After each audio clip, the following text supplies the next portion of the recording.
Fala aí, fanático vascaíno, fanática vascaína, que alegria encontrar você aqui nesta terça-feira, dia 5 de 2026. Vamos aos destaques do nosso Café Vascaíno. Delegação está no Chile para o duelo de amanhã contra o Audax Italiano pela Sul-Americana e com muitos crias, muitos jogadores do Sub-20. O time se prepara para o jogo com o Atlético Paranaense, que tem desfalques importantes. Domingo, 8h30 da noite, em São Januário. Anota na sua agenda, amanhã 7 da noite, domingo, 8h30 da noite, são os dois próximos jogos do Vasco da Gama. Cadê o investidor? Parou a negociação com Marcos Lamáquia? E o potencial construtivo? Vamos falar sobre tudo isso e muito mais agora. Bom, direto e reto com a delegação que foi ontem para Santiago do Chile e com muitos jogadores do time Sub-20. Os goleiros são Daniel Fusato, que deve ser o titular, Pablo e Felipe Gabriel. Já tem garoto do Sub-20 aí, ó o Felipe Gabriel. Os zagueiros, Saldívia, Lucas Freitas, que devem formar a dupla de zaga, Wallace Falcão e Bruno André. Mais garotos do Sub-20 também.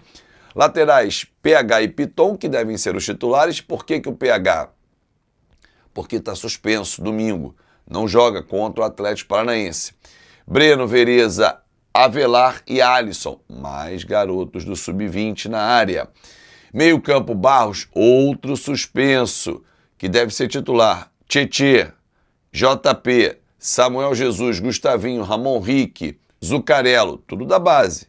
Matheus França, que deve ser titular. Na frente, Spinelli, que tem que ter mais ritmo de jogo, para mim vai ser titular. Marino, Nuno Moreira e Andrei Fernandes, jogador da base, que é muito bem visto.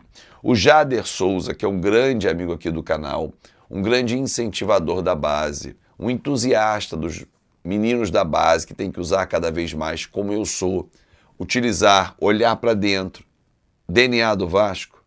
Disse no nosso grupo do WhatsApp VIP, Renato escolheu os melhores jogadores, praticamente, para viajar. Um ou outro aí que podia estar ali, mas os melhores estão lá.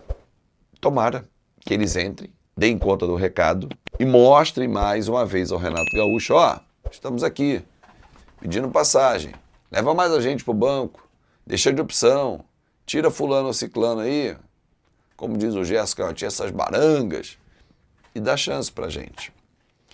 Domingo Vasco, o jogo amanhã é 7 da noite, lá no Chile.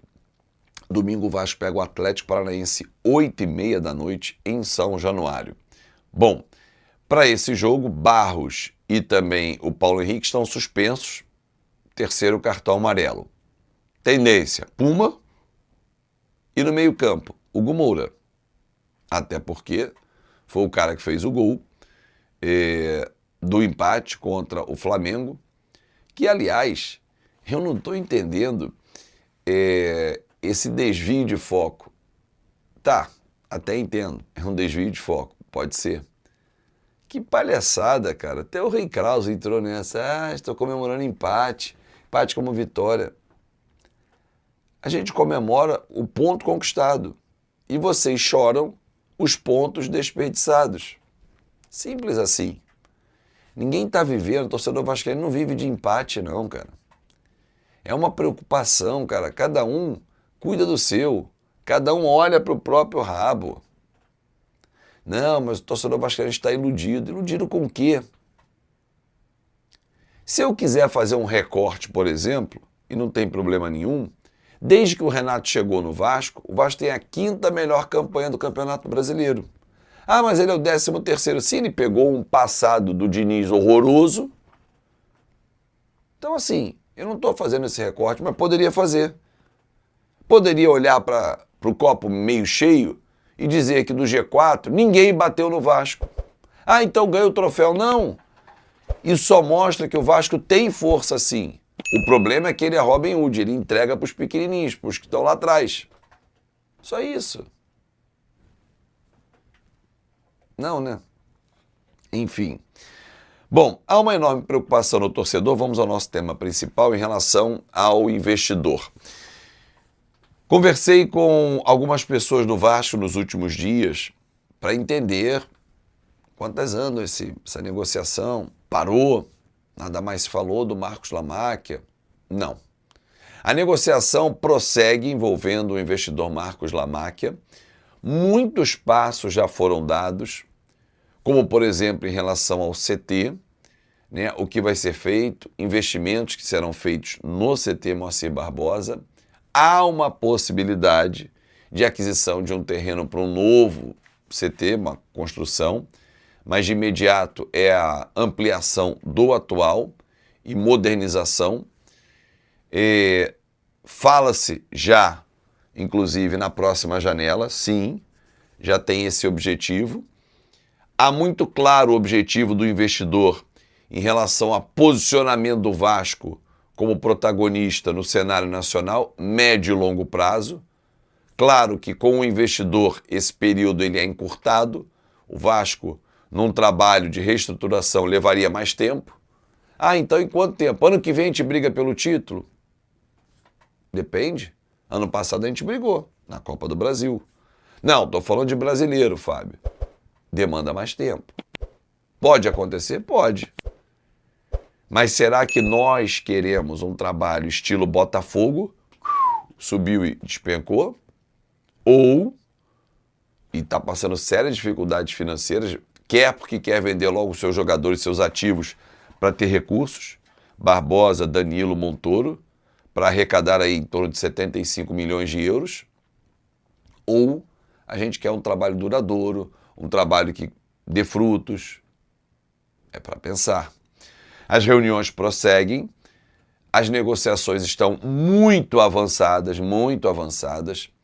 e há uma expectativa que durante a Copa do Mundo, né, ou até a Copa do Mundo, né, durante o período da Copa do Mundo, essas negociações tenham um desfecho com a marcação da reunião dos conselheiros para leitura do contrato, tirar dúvidas, e depois a AGE, que é a Assembleia Geral Extraordinária, para que o Vasco possa dar ciência aos seus sócios e votação.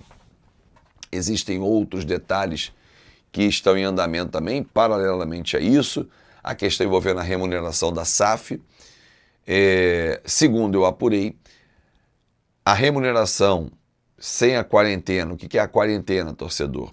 É um período que você, como diretor do Vasco Associativo, não pode tornar-se diretor remunerado da SAF. Então você tem que tirar esse período de distância. São 5 anos. Segundo eu apurei também, essa quarentena foi colocada dentro do estatuto da SAF também, muito por conta da gestão anterior que estava fazendo a operação de venda. Agora, não tem mais sentido ter essa quarentena. E aí foi usado um exemplo para mim, que é para a gente observar. Pegar um exemplo muito claro. Pedrinho amanhã, o Marcos Lamáquia fala para ele, eu quero você como meu diretor executivo. Vou tirar o Admar, quero você, diretor executivo.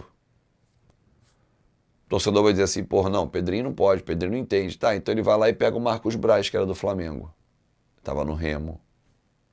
Não tem nada no estatuto que impeça. Quem você prefere? É só para pensar, torcedor. A proposta da remuneração aos diretores do associativo virando diretores da SAF sem quarentena, ela veio da chapa de oposição, liderada pelo Luiz Roberto Levenciano, que é outro nome que já deveria estar dentro do Vasco da Gama, por todo o seu conhecimento também. Esqueçamos políticas e adversidades políticas, pensamentos diferentes. Pessoas inteligentes, qualificadas, têm que estar dentro da nossa SAF. E sendo Vasco, então, esquece. É o que eu penso.